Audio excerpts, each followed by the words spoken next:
what we're going to do is we're going to make a Thai influenced soup. And one of the biggest benefits of the Vitamix is you can actually boil liquids with the Vitamix machine. So we've got coconut, about an ounce of coconut, and about an ounce of rice. Now what I'm going to do with this is I'm going to take some water and approximately 3 cups of water in total.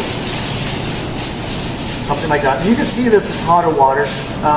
What we're doing is we're just getting the process sped up, but I still have to boil this water. So that's why we're doing this a little bit earlier.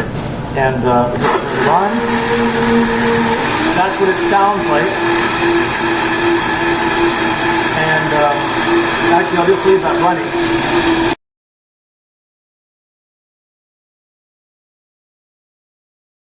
Because it started to boil the mixture of coconut and rice.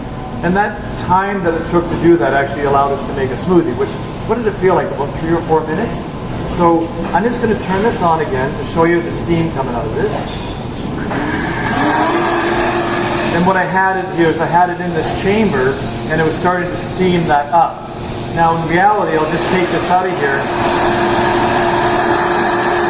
and I'll just have you come closer if you wouldn't mind.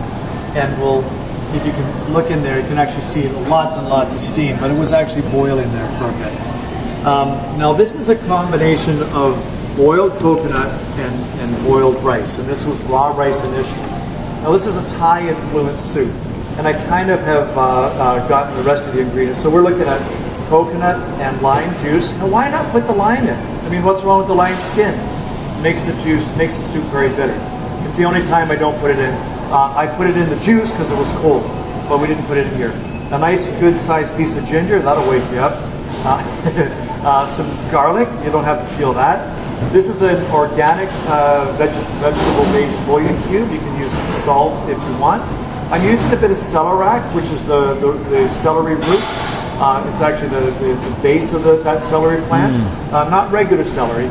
And to replace the lemon grass, which I don't have, I'm just going to chop in a chunk of lemon. And just for anybody who's into this, I'm actually using a small piece of burdock root. You can get this at this store. It's actually a lost root. It's something that people don't normally cook with anymore.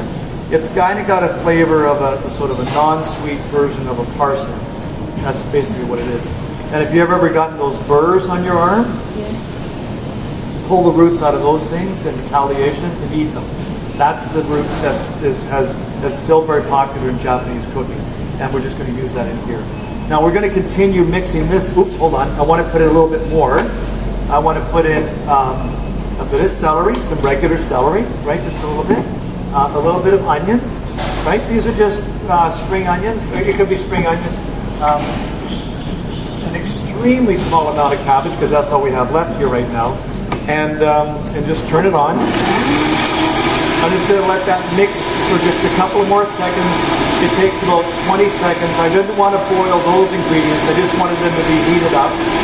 And you can see the steam coming out of the top. We have steam escapers. We have a special reservoir so you can make it right to the top. And we have this to allow steam to escape. So you don't have lids blowing off the top. It's a Vitamix. This can boil. So you want to consider all these things. Regular blenders just don't do this because it can't heat, right? So now,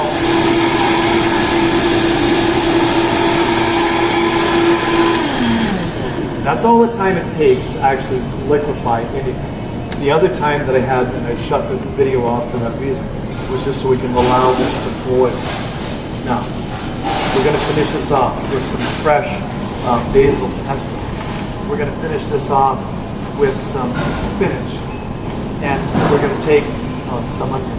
That was just happened to be in the spinach container. We're going to de-seed a tomato if you'd like to. You don't have to de-seed it, but there you'll just toss it in. And then so we want this to be mixed through, but we don't want it to be a bunch of mush.